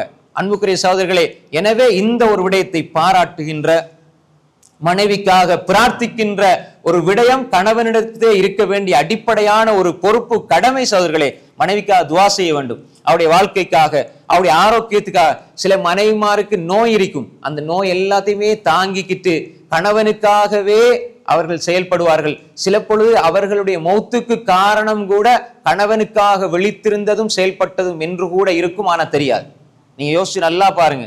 சில பொழுது அவருடைய தூக்கம் கெட்டு போயிருக்கும், அவருடைய ஆயுள்ள அவருடைய நோய்கள் பலமாக ஆகுவதற்கு, நோய்கள் வலுப்பெறுவதற்கு, நோய்கள் அதிகரிப்பதற்கு தூக்கமின்மை, அதிகமான கவலை. ஏன்னா என்ன கணவன் எப்பயுமே என்ன திட்டுறார் என்று யோசிச்சு யோசிச்சு யோசிச்சு, எவ்வளவு நல்லது செஞ்சாலும் என்ன கணவன் எரிஞ்சு விழுறார் என்று யோசிச்சு யோசிச்சு யோசிச்சு டென்ஷன் ஆகி அப்படி அதிலே அவர்களுடைய மனசு பாதிக்கப்பட்டு அப்படி தூக்கம் இல்லாமல் எத்தனையோ பேர் மரணித்திருப்பார்கள். வெளி உலகத்துக்கு தெரியாது அன்புக்குரிய சகோதரர்களே.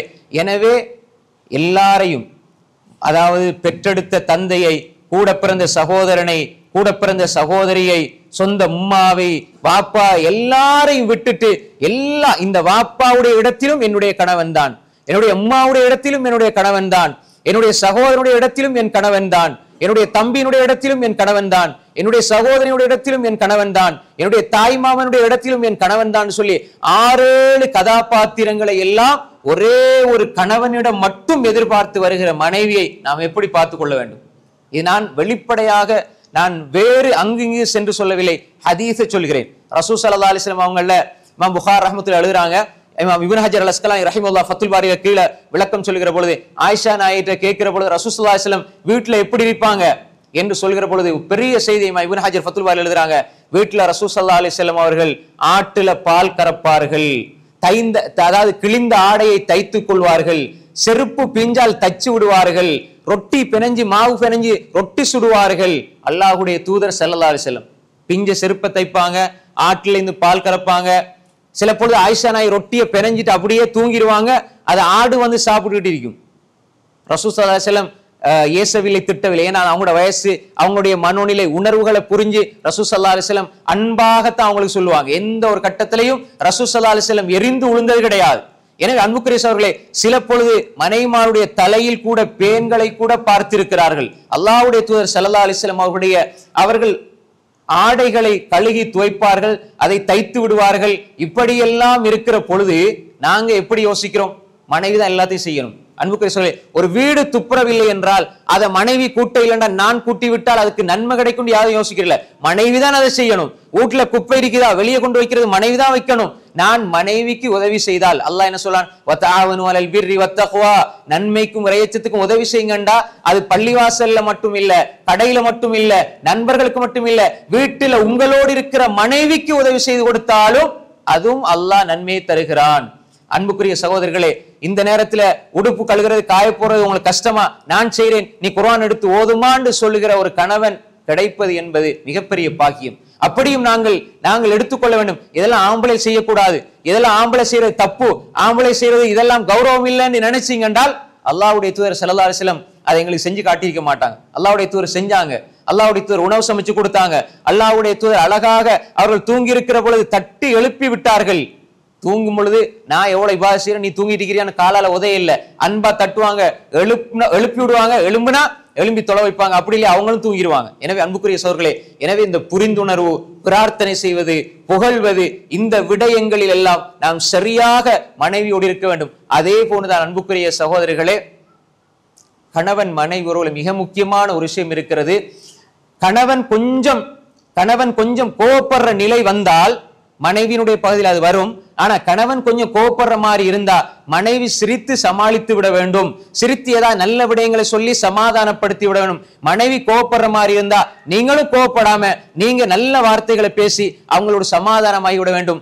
எப்பொழுதுமே கோபம், சண்டைகள் வராது என்று நாம் சொல்லவில்லை, வரும். ஆனால் சமாளித்து செல்வதுதான் வாழ்க்கை. அன்புக்குரிய சகோதரர்களே, ரசூல் ஸல்லல்லாஹு அலைஹி வஸல்லம் அவர்கள் ஆயிஷா ரலியல்லாஹு அன்ஹா வீட்டில் இருக்கிறாங்க. இன்னொரு மனைவி என்ன செய்யறாங்க? ரசூல் ஸல்லல்லாஹு அலைஹி வஸல்லம் பல மனைவி இருந்ததுனால ஒவ்வொரு மனைவியோட வீட்டுல இருப்பாங்க. ரசூல் ஸல்லல்லாஹு அலைஹி வஸல்லம் வீட்டுல இருக்கிற போல ஆயிஷா நாயுடைய வீட்டுல இருக்கிற நேரம் இன்னொரு மனைவி, அது 3 மாதிரி வருது. ஒன்று ஜைனப் ரலியல்லாஹு அன்ஹா, அல்லது சஃபியா ரலியல்லாஹு அன்ஹா, அல்லது உம்மு ஸலமா ரலியல்லாஹு அன்ஹா. 3 மாதிரி செய்தி பலமாக யாரென்று துல்லியமா வரையில யாராவது ஒருவர், இந்த 3 பேர்ல ஒருவருடைய வீட்டுல இருந்து ஒரு அடிமை பெண் ஒரு அடிமை என்ன செய்யறாரு, உணவை எடுத்துக்கொண்டு வாரார். ஆயிஷா ரலியல்லாஹு அன்ஹா வீட்டுல இருக்கிறாங்க. என்னுடைய வீட்டுல ரசூல்லா இருக்கும் பொழுது என்னுடைய வீட்டுல ரசூல்லா இருக்கும் பொழுது இந்த மனைவிக்கு எனக்கு தேவையில்லாத வேலை, சாப்பாடு கொடுத்து அனுப்புறான்னு சொல்லி ஆயிஷா நாய் சாப்பாடு வார கோப்பைக்கு அடிச்சாங்க. கோப்பை அப்படி துண்டு துண்டா பறக்குது. கோப்பை என்ன செய்யுது? துண்டு துண்டா பறக்குது. இப்ப ரசூல் ஸல்லல்லாஹு அலைஹி வஸல்லம் இது எங்கட வீட்டுல நடந்திருந்தா என்ன நடக்கும்? ரசூல் ஸல்லல்லாஹு அலைஹி வஸல்லம் பார்த்தாங்க, விளங்குனாங்க ஆயிஷாக்கு என்ன நடந்திருக்குது, இப்ப இந்த நேரத்துல என்ன நடந்திருக்குது யோசிச்சாங்க.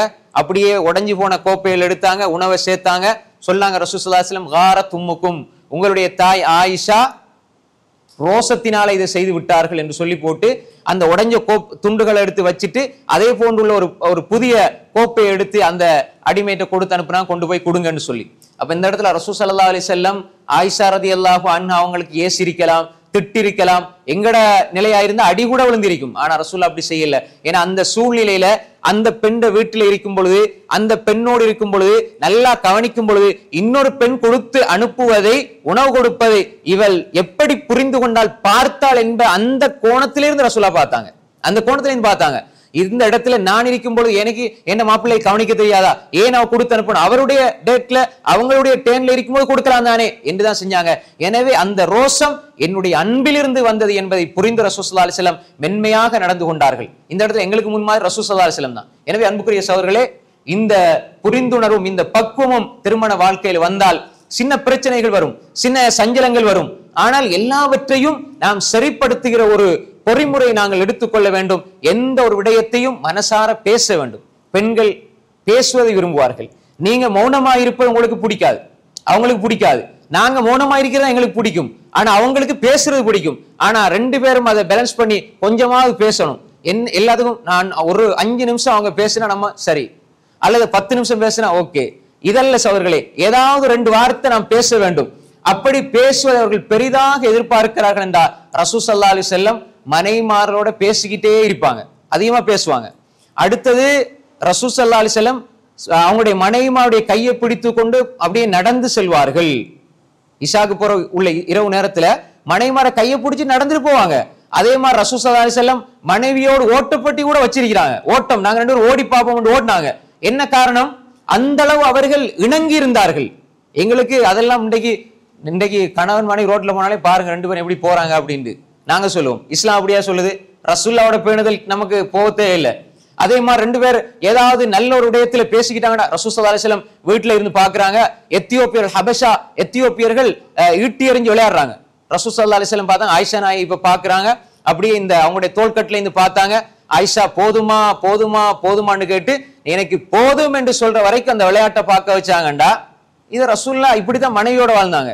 கரடு முரடாக முன்சப்ல இருந்து தொழுவாரு, இபாதத் செய்வாரு, எல்லாம் விவாதத்தெல்லாம் கரெக்டா செய்வாரு. வீட்டுக்குள்ள போனா கரடு முரடா இருப்பாரு. ஆனா அவருடைய ஒரு சிரிப்பை பார்க்க இயலாது, பிள்ளைகளோட சிரிப்பை பார்க்க இயலாது, மனைவியோட முகத்துல சிரிப்பை பார்க்க இயலாது. ஆனா அவர் ஊர்ல பெரிய இபாதத்தாலியா வழங்கி இருப்பார். இது என்ன மார்க்கம்? அன்புக்குரிய சகோதரர்களே, வீட்டுக்குள்ள இருக்கிற அந்த பண்புதான் நீங்க யார் என்று சொல்லும். மனைவியோட அன்பா இருக்கிறீங்களா, நீங்க உண்மையான அன்பாளர். மனைவியோட இரக்கமா இருக்கிறீங்களா, பாசமா இருக்கிறீங்களா, நேசமா இருக்கிறீங்களா, புரிந்துணர்வோட இருக்கிறீங்களா, மனைவிக்கு துவா செய்யுங்களா, இதுதான் உங்களோட உண்மையான தன்மை. அதெல்லாம் உலகத்துக்கு காட்டுறதுக்கு, ஊருக்கு காட்டுறதுக்கு நடிக்கிறது அல்ல உண்மையான தன்மை. அன்புக்குரிய சகோதரர்களே, நாம் தெளிவாக விளங்கிக் கொள்ள வேண்டும். கணவனாகிய நாங்கள் எங்களுக்கு இஸ்லாமிய கடமைகளைத்தான் இந்த உணர்வு ரீதியான கடமைகள் இருக்கிறது. அவங்களோட அன்பை புரிந்து கொள்றது, அவங்க சொல்ல வர விடயத்தை புரிந்து கொள்றது, அவங்கள பக்குவப்படுத்துறது, அவங்களோட அன்பா நடந்து கொள்றது, அவங்கள புகழ்றது, அவங்களுக்கு துவா செய்யறது. இப்படி செய்கிற பொழுது தவறுகளை திருத்திக் கொள்வார்கள், பிடிவாதம் குறையும். அன்புக்குரிய சகோதரர்களே, பெண்களை குறித்து அல்லாஹ்வுடைய தூதர் ஸல்லல்லாஹு அலைஹி வஸல்லம் சொல்லும் பொழுது பெண்களுக்கு நீங்க நலவு நாடுங்கள், பெண்களுக்கு நீங்க நலவு நாடுங்க, முடியுமான அளவு அன்பாக மென்மையாக அவர்களை திருத்த முயற்சி செய்யுங்கள். அதனால ஆண்கள் எல்லாம் திருந்தி சொர்க்கவாதி நினைச்சிடக்கூடாது. அன்புக்குரிய சகோதரர்களை, நாங்க திருந்தி அவர்களை திருத்தணும். நான் பக்குவமானவனா இருக்கணும். மனைவி சொல்லணும், என்ற கணவனை போல ஒரு நல்ல மனுஷன் இல்லைன்னு சொல்ற அளவுக்கு கணவன் நல்லவரா மாறணும். நல்ல விஷயத்துல உண்மையில கொஞ்சம் ஈமான் மனைவிக்கு இருந்தாலும் கணவன் செய்யற நல்ல அமல்களை ஒரு காலம் மறுக்க மாட்டார். உண்மையிலே நான் தான் பலவீனமாயிருந்தேன், என்ற கணவன் தான் மாஷா அல்லாஹ் அவர் தொழுகை விட மாட்டார், ஓதல விட மாட்டார், அப்படி நிறைய பேர் சொல்லுவாங்க. உண்மையாக அந்த மனைவிக்கு நீங்க அநியாயம் செய்ய இல்லைண்டா அந்த மனைவி நாளை மறுமையில் அல்லாஹ்விடத்துல உங்களுக்காக சாட்சி சொல்லுவாள், யா அல்லாஹ் நான் தான் முன்ன பின் ஆயிட்டேன், என்ற கணவனை மன்னிச்சிரியா அல்லாஹ்னு சொல்ற அளவுக்கு இருப்பார்கள். சகோதரர்களே, நாம் தெளிவாக புரிந்து கொள்ள வேண்டும். அதே மாதிரி கடைசியாக நேரம் முடிய போகுது, அதனால நான் சுருக்கம் முடிச்சு கொள்றேன். இது நீண்ட ஒரு தலைப்பு. நாங்க எந்த ஒரு கட்டத்திலையுமே மனைவிமார்களை திருத்த முயற்சிக்கணுமே தவிர தண்டிக்க முயற்சிக்க கூடாது. நல்லா அந்த விஷயத்தை வழங்கிக்கொள்ளுங்க. திருத்தத்தை முயற்சிக்கணும், தண்டிக்க முயற்சிக்க கூடாது. தண்டனை என்பது அதாவது ஒரு விஷயத்தை சொல்லி சொல்லி காயப்படுத்துறது. இப்ப ஒரு லுஹர் தொலை இல்ல மனைவி, இப்ப வாப்பா மனைவியோட வாப்பா வீட்டுக்கு வராங்க, அம்மா எல்லாம் வீட்டுக்கு வராங்க, எங்க என்ன உங்களோட பிள்ளை எப்படி வளர்த்து வச்சுக்கிறீங்க, லுஹரும் இல்ல அசரும் இல்ல அப்படின்டா அந்த மனைவிக்கு எவ்வளவு கவலையா இருக்கும். அதே நேரம் இவங்கட அதாவது இந்த கணவனுடைய அம்மா வாப்பா எல்லாம் இருக்கும் பொழுது கணவனுக்கு இவங்க அம்மா வாப்பா, ஆனா மனைவிக்கு மாமி, எவ்வளவு ரெஸ்பெக்ட் அந்த மனைவி எதிர்பார்ப்பாள். அந்த அம்மா வாப்பா இவர்ட அம்மா வாப்பாக்கு முன்னுக்கு இவர்ட அம்மா வாப்பா தானே, அவருக்கு ஒன்றும் பிரச்சனை இல்லை. அந்த மனைவியை கொஞ்சம் இழிவா பேசுறது, ஜோக் அடிச்சு பேசுறது, ஆனா எங்களுக்கு ஜோக்கா இருக்கும். அவங்களோட மனசு அப்படியே பிஞ்சு கொதறி அப்படியே சின்ன பின்னமாய்ப்போம்.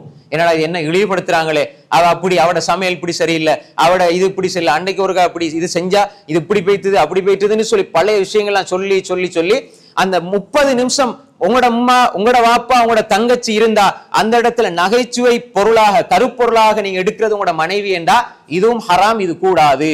அந்த மனைவி விரும்ப இல்லைன்னா அது புறம், அதுக்குள்ள வரும். நாளை மறுமையில நீங்க அல்லாஹ்க்கு பதில் சொல்லி ஆகணும். இழிவுபடுத்துறது அல்ல, மனைவியை இழிவுபடுத்துறது. அவ தொழுகை இல்ல, இபாதத் இல்ல. 4 பேர் வீட்டுக்கு வந்துட்டா மனைவியை சொல்லி ஜோக் அடிக்கிறது. இன்னைக்கு பெண்ணுரிமை பேசுவாங்க, பெண்களுக்கு உயர்ந்த அந்தஸ்து கொடுக்கணும்னு சொல்லுவாங்க. ஆனா அதே வாய் தான் பட்டிமன்றம் வந்துட்டா தன்னுடைய சொந்த பொண்டாட்டியை வச்சே கைதட்ட வாங்குவாங்க, சிரிக்க வைப்பாங்க. பொண்டாட்டி இருந்தா அப்படி இருந்தா அவ அப்படி செஞ்சா என்ன பொம்பளைன்னு சொல்லி பொம்பளைய வச்சே கைதட்டு வாங்குவாங்க, சிரிப்பை எடுப்பாங்க, காசையும் வாங்கிட்டு போவாங்க. அது ஒரு நகைச்சுவை பொருளா பெண்ணை பார்ப்பாங்க. ஆனா பெண்ணுரிமை, பெண்கள் அவர்கள் அங்கு வரணும் இங்க வரணும், அதை படிக்கணும் இதை படிக்கணும்னு சொல்லுவாங்க. ஆனா ஒரு பொருளாக விளம்பரம் எடுத்துக்கிட்டா அதை காட்சி பொருளா பெண்கள் ஆக்கிடுவாங்க. இஸ்லாம் அப்படி சொல்ல இல்லை. பெண்கள் அழகாக வைங்க. வெளியே கணவனும் மனைவியும் போனா கணவன் வெளியே போகும்போது கணவன் வெளியே போற இபாதத் இல்ல, மனைவி ஹிஜாபோட வெளியே போனா இபாதத்தோட வெளியே போறாள். இப்படித்தான் ஹிஜாபை பார்க்கணும். ஹிஜாப் எப்படி பார்க்கணும்? கணவனுக்கும் ஆணுக்கும் பெண்ணுக்கும் இஸ்லாம் வெளியே போறதுக்கு அனுமதிச்சிருக்குது, கணவன் மனைவியா. ஆனா கணவன் நடந்து போற நேரம் ஆடை போட்டு போறது இபாதத் இல்ல, எந்த ஆடையும் போட்டு போல அவரத்தை மறைச்சி. ஆனா மனைவி ஹிஜாபோட போனா அது கடமை, அது இபாதத். அவ வெளியே ஹிஜாபோட போற நேரம் எல்லாம் நன்மை கிடைக்குது. இந்த நன்மையினுடைய சூழலை இஸ்லாம் பெண்ணுக்கு கொடுத்து பெண்ணை உயர்த்தி இருக்கிறதுன்னு நான் பார்க்கணும். விளங்கிச்சா உங்களுக்கு? நாங்க எவ்வளவு நேரம் வெளியே சுத்தினாலும் இப்படி இந்த போட நன்மை கிடைக்காது. ஒரு பெண் கணவனோட வெளியே போறாள், ஒரு தேவைக்கா போறாள், ஹிஜாபோட போறாள் என்றால் கணவனுக்கு கிடைக்காத நன்மையை மனைவிக்கு இஸ்லாம் கொடுத்து மனைவியை கண்ணியப்படுத்துகிறது. அதுதான் ஹிஜாப். எனவே அன்புக்குரிய சகோதரர்களே, பெண்களை இழிவுபடுத்தாம காயப்படுத்தாம அவர்களுடைய உள்ள நோகரமா நடக்காம அவர்களுடைய கூட்டாளிமார்கள் அது தெரிஞ்சவங்க நாங்க அஜ்னபி மஹரமியை பேணிக் கொள்ளணும். சும்மா கண்டவங்களோட ஜோக் அடிக்கிறது அல்ல. தேவை இருந்தா பேசுறது வேற விஷயம். எல்லை கடந்து போறது, வார போறவங்கிட்ட அப்படி எல்லாத்தையுமே இழிவா ஜோக்கா மனைவியை பத்தி பேசுறது. வீட்டுல சொந்தக்காராக்கள் வந்தா கூட, என் அம்மா சகோதரி வந்தா தெரியுமா உட மச்சியை பத்தி, உட மைனியை பத்தி தெரியுமா, இப்படி பேசி பேசி உள்ளத்தை காயப்படுத்துவது என்பது, அவருடைய உள்ளத்தை நீங்க காயப்படுத்துறீங்கன்னு சொன்னால் அதற்கும் நாளை மறுமையில் அல்லாஹ் இடத்துல பதில் சொல்ல வேண்டும். இயலுமான அளவு அவர்களுக்கு அன்பை கொடுத்து பாசத்தை கொடுத்து அவர்களுக்கு நாம் நேசத்தை கொடுத்து புரிந்துணர்வோடு நடந்து அவர்களை கட்டுப்பட வைத்து அவர்களை நல்ல வழிமுறையில கொண்டு வரதுதான் நீங்களோட கடமையை தவிர அவர்களை இழிவுபடுத்தி தண்டனைக்கு உட்படுத்துவதல்ல. கடைசியாக நான் அண்மையில மிச்ச காலத்துக்கு முன்னால ஒரு செய்தி படிச்சேன். ஒரு கணவன் ஒரு மனைவி எவ்வளவு அழகான முறையில கணவன் மனைவி உறவுல ஒரு சீர்திருத்தம், இதை கடைபிடித்தால் வெற்றி பெறலாம் இன்ஷா அல்லாஹ். கணவனும் மனைவி நல்ல அன்பா பாசமா இருக்கிறாங்க, நல்ல இரக்கம். அதை போல இரக்கம் இல்லை, அந்த அளவு இரக்கம். கணவன் எங்க போனாலும் மனைவிக்கு உடனே கோல் எடுத்து சொல்லிடுவாரு, நான் அங்க போயிட்டேன், போய் சேர்ந்துட்டேன், இந்த இடத்துக்கு வந்துட்டேன், இப்படி இங்க வந்துட்டேன் சொல்லிடுவாரு. இப்ப ஒரு நாள் கணவன் என்ன செய்யறாரு, வேலை முடிஞ்சு வாராரு, மனைவி தூக்கம். இப்ப மகரிப் பாங்கு இருக்குது, தட்டி எழுப்பி மனைவிட்ட கேட்டாரு, அசர் தொழுதீங்களாண்டு. அவ மனைவி சொல்றாள், நான் அவசரமா வெளியே ஒரு வேலைக்கு போயிருந்தேன், வந்து டயர்ல தூங்கிட்டேன், அசர் தொலை இல்லை அப்படின்னு. கணவன் 2 பேரும் இரக்கமானவங்க, பாசமானவங்க. ஆனா கணவனும் மனைவி நல்ல இபாதத் தக்வா உள்ள மனிதர், அதுலயும் குறிப்பா கணவன் நல்ல தக்வா உள்ள மனிதர். அப்ப அவர் சொன்னாரு, அசர் தொழாம நீங்க தூங்கிட்டீங்களா? அப்ப நான் தூங்கிட்டேனே அப்படின்னு எழும்பி ஓடி போய் தொழுங்க அப்படின்னு அந்த பெண்மணி தொழுகிறாள். அப்புறம் மகரிப் தொழுகிறாள். தூக்க போய்விட்டால் அப்படி மறதியா நாங்க தூங்கிட்டோம்னா எழும்பின உடனே தொழு கொள்ளலாம். இப்ப தொலை வச்சுட்டார். இப்ப திரும்ப கணவனுக்கு அடுத்த நாள் ஒரு பெரிய பயணம் போகணும். இப்ப நீண்ட பயணம் போகணும். மனைவிட்ட சொன்னார், நான் போறேன் அப்படின்னு போயிட்டு, இப்ப எப்பயுமே இவர் எங்க போனாலும் கால் பண்ணி சொல்லிடுவார். அப்படி ஒரு நாள் கூட தவற விட இல்லை. இவருக்கு ஒரு 3-4 மணித்தியால பயணம். இப்ப போயிட்டார். 3 மணித்தியாலம் போயிட்டு 4 மணித்தியாலம் போயிருச்சு, 5, 6, 7 மணித்தியாலம் போது கணவன்கிட்ட இருந்து அழைப்பு வர இல்லை. மனைவி அவளுக்கு இப்ப சந்தேகம் வந்துட்டு, கணவனுக்கு என்ன நடந்துட்டோ தெரியாதா, கோல் அடிச்சு அடிச்சு அடிச்சு பாக்குறா, கணவனுக்கு கோல் போகுதும் இல்ல, வேலை செய்தும் இல்ல, தேம்புறா, அழுகுறா, புலம்புறா. எல்லாரும் மக்கள் ஓடி வந்து என்ன விஷயம் என்ன விஷயம், என்ன கணவன் போனாரு, போய் இடையில போகும்போதெல்லாம் கோல் அடிப்பாரு, இங்க இருக்கிறேன் இங்க இருக்கிறேன் இங்க இருக்கிறேன். ஆனா போக வேண்டிய தூரம் 3 மணித்தியாலம் 7 மணித்தியாலம் போயிடுச்சு, இன்னுமே அவர் கோல் பண்ண இல்லையே அப்படின்னு சொல்லி கத்தி கதறி இப்ப மையத்தூடு மாதிரி ஆயிடுச்சு அந்த வீடு. இப்ப ஒரு 4 மணித்தியாலத்துக்கு பிறகு கோல் வருது, கணவன்கிட்ட இருந்து கோல் வருது. இப்ப மனைவி எடுத்த உடனே நீங்க யாரு பேசுறீங்க? அப்ப நான் தான் அப்படி உங்களோட கணவன் தான் பேசுறேன், வேற ஒரு போன்ல இருந்து எடுத்து பேசுறாரு. நான் அப்படித்தான் நான் இங்க வந்தேன், வந்து சேர்ந்துட்டேன் அல்ஹம்துலில்லாஹ். அப்ப ஏன் நீங்க எனக்கு உடனே சொல்லல, ஏன் நீங்க பேச இல்லை, அப்படி உங்களுக்கு அக்கறை இல்லை, அன்பு இல்லை அப்படின்னு கத்தி கதறி பேசி எல்லா ஏச்சுக்களையும் ஏசி என்னெல்லாம் திட்டணுமோ அப்படியெல்லாம் திட்டி உங்களுக்கு அக்கறை இல்லை அப்படி இப்படின்னு சொன்ன பிறகு எல்லாம் சொல்லி முடிஞ்ச உடனே கணவன் சொன்னாரு, நேத்து நீங்க அஸ்ஸர் எத்தனை மணிக்கு தொழணும்னு கேட்டாரு. அப்ப 3 மணிக்கு டைம், உதாரணமா 3:30 தொழணும் அப்படின்னு. எத்தனை மணிக்கு தொழுதீங்க? 7:30 தொழுதேன், மகரிபுக்கு ஒரு 5-10 நிமிஷத்துக்கு முன்னாடி, 4 மணிக்கு போறது. அப்ப நீங்க 3 மணிக்கு தொழ இருந்த நீங்க சரியா கடமை 3 மணிக்கு தொழணும், நீங்க 7:30 தொழுதீங்க, கிட்டத்தட்ட ஒரு 4 மணித்தியாலம் லேட்டாய், 4.5 மணித்தியாலம் லேட்டாய் நீங்க தொழுதீங்கன்னு சொன்னா, இப்ப நான் உங்களோட எவ்வளவு இறக்கம் வச்சிருக்கிறேன்? நான் உங்களோட எவ்வளவு வச்சிருக்கிறேன்? இந்த இரக்கத்தை விட அல்லாஹ் உங்கள் மீது எவ்வளவு இரக்கம் வச்சிருக்கிறான். நான் வந்து சேர்ந்த இந்த ஒரு இடத்துக்கு வந்து சேர்ந்து ஒரு 4 மணித்தியால் லேட்டாகி உங்களுக்கு செய்தி சொன்னதுக்கு நீங்க இவ்வளவு கோவப்படுறீங்கண்டா, என்னை விட கோடி மடங்கு இறக்கம் வச்சுக்கிற ரப்பு 3:30 நீங்க அவனை தொழணும் என்று சொல்லி அல்லாஹ் ஏற்படுத்திருக்கும் போது நீங்க 7:30 தொழுதா எவ்வளவு கோவப்பட்டிருப்பான் அல்லாஹ். ஆனதா 3:30 நீங்க தொழணும் அல்லாஹ் ஏற்பாடு செஞ்சு வச்சிருக்கிறான், நீங்க 7:30 தொழுவீங்க, 4 மணித்தியாலம் கழிச்சு நீங்க தொழுவுறீங்கண்டா அந்த அல்லாஹ் எவ்வளவு கோவப்பட்டிருப்பான். ஆனா உலகத்துல நான் உங்களோட வச்சிருக்கிற அன்பு கொஞ்சம் தான், ஆனா நான் இந்த ஒரு 4 மணித்தியாலம் லேட்டாகி வந்து சேர்ந்தேன் என்று சொல்றதுக்கு தாமதமானதுக்கு நீங்க இவ்வளவு கோவப்படுறீங்கண்டா, என்னை விட இரக்கமான ரப்பு அவனை நீங்க 3:30 தொழாம 7 பொழுது அசர அல்லாஹ் எவ்வளவு கோவப்பட்டிருப்பான். அதை நீங்க இன்றைக்காவது யோசிச்சு பாத்தீங்களா? என் அன்பு முடிஞ்சு போகும், இன்றையோட நான் மௌத்தா போனா முடிஞ்சு போனா, அல்லாஹ்வோட அன்பு உங்களுக்கு நாளை மறுமையில சொர்க்கம் வரை தேவை. எனவே அல்லாஹ்வுடைய அன்பை நீங்க சரியா எடுத்துக்கொண்டால் என்னுடைய அன்பு சரியாக கிடைக்கும். அல்லாஹ்வுடைய அன்பை நீங்க சரியா எடுத்துக்கொள்ளவில்லை என்றால் என்னுடைய அன்பும் சரியா கிடைக்காது என்று உணர்த்துகிற பொழுது மனைவி நினைக்கிறாள், அல்லாஹ்வுடைய கடமையில நான் பால் விட்டு விட்டேனண்டா, அல்லாஹ்வுடைய கடமையை நான் தவறு செய்து விட்டு விட்டேனண்டா, அல்லாஹ் என் மீது எவ்வளவு கோவப்படுவான். நான் ஒரு பொழுதும் நான் அல்லாஹ்வுக்கு மாறு செய்ய மாட்டேன், தொழுகை நான் தாமதித்து தொழ மாட்டேன். சாதாரண ஒரு கணவன் ஒரு 4 மணித்தியாலம் லேட்டாகி நான் போய் சேர்ந்துட்டேன்னு சொல்ற செய்தி என்னால தாங்க முடியலண்டா, என்ற ரப்பு என் மீது கோவப்பட்டால் நான் எப்படி தாங்கிக் கொள்வது என்று நினைத்து அவள் திருந்த முயற்சிக்கிறாள். வாழ்நாள் முழுக்க நான் தொழுகை இதற்கு பின்னால் குறித்த நேரத்திலே நான் தொழுது விடுவேன், தொழுகை தவற விட மாட்டேன் என்று கணவனிடம் ஒப்புக்கொள்கிறாள், அவரிடத்தில் ஒரு உடன்படிக்கை செய்து கொள்கிறாள். என்றால் இப்படி சில சந்தர்ப்ப சூழ்நிலைகளின் ஊடாக மனைவிக்கு நல்ல விடயங்களை உணர்த்துவர்களாக நாங்கள் இருக்கணுமே தவிர தண்டிக்கக்கூடியவர்களாக இருக்கக்கூடாது. எனவே அன்புக்குரிய சகோதரர்களே, கணவன் என்று சொல்கிற பொழுது ஈமான், இபாதத், எங்களுடைய நற்பண்புகள், குணங்கள் எல்லாவற்றிலும் சரியாக பொறுப்புணர்ச்சியோடு அந்த கடமைகளை பேணி நடக்கிற பொழுது குடும்ப வாழ்க்கை சீராக அமையும். கணவனும் நல்ல கணவனாக மனைவிடத்திலே அல்லாஹ்விடத்திலே எழுதப்படுவான். அப்படிப்பட்ட நல்ல ஒரு வாழ்க்கையை நாம் தெரிவு செய்ய வேண்டும். அதற்கு சிறந்த ஒரு பருவகாலம் இந்த ரமலானுடைய காலம். எனவே எங்களுடைய வாழ்க்கையை திருத்தி நாங்கள் எங்களுடைய மனைவிமார்களுக்கு முன்மாதிரியாக இருக்கக்கூடிய நல்ல கணவன்மார்களாக அல்லாஹு தஆலா நம்ம எல்லோரையும் ஆக்கியல்வானாக. வாஹிரு தஅவானா அனில் ஹம்துலில்லாஹி ரப்பில் ஆலமீன். வஸ்ஸலாமு அலைக்கும் வரஹ்மத்துல்லாஹி வபரகாத்துஹு.